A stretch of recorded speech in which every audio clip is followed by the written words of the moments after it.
ఈ నెల 29న జరగనున్న తెలంగాణ విద్యుత్ బోర్డు శతాబ్ది ఉత్సవాల బహిరంగ సభకు ఏర్పాట్లు చురుగ్గా సాగుతున్నాయి. కార్యక్రమాలను పర్యవేక్షించేందుకు గాను 600 మంది వాలంటీర్లను ఏర్పాటు చేసి ట్రైనింగ్ ఇచ్చిండ్రు. నాంపల్లి ఎగ్జిబిషన్ గ్రౌండ్స్ లో జరిగే ఈ సభకు టీఆర్ఎస్ అధ్యక్షులు కేసీఆర్, సిపిఐ జాతీయ ప్రధాన కార్యదర్శి బర్దన్ హాజరు కానున్నారు. హైదరాబాద్ రాష్ట్రంలో విద్యుత్ ఉత్పత్తి మొదలై 100 ఏళ్లు పూర్తయిన సందర్భంగా తెలంగాణ ఎలక్ట్రిసిటీ ఎంప్లాయీస్ జీఎస్సీ శతాబ్ది ఉత్సవాలను నిర్వహించనుంది.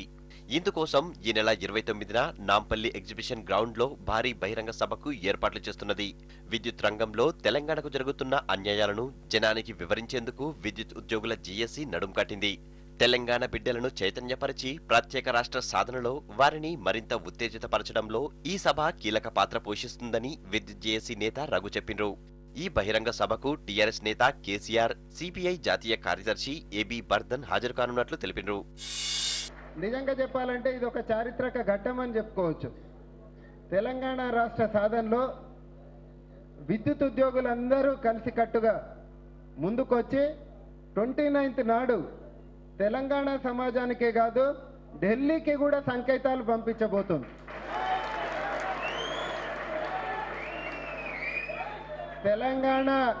తెలంగాణ ఇవ్వండి, లేకపోతే మేము తీసేసుకుంటాం.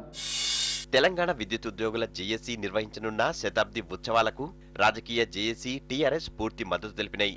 అటు సభ ఏర్పాట్లను పర్యవేక్షించేందుకు ఇప్పటికే 600 మంది వాలంటీర్లను విద్యుత్ జేఏసీ నియమించింది.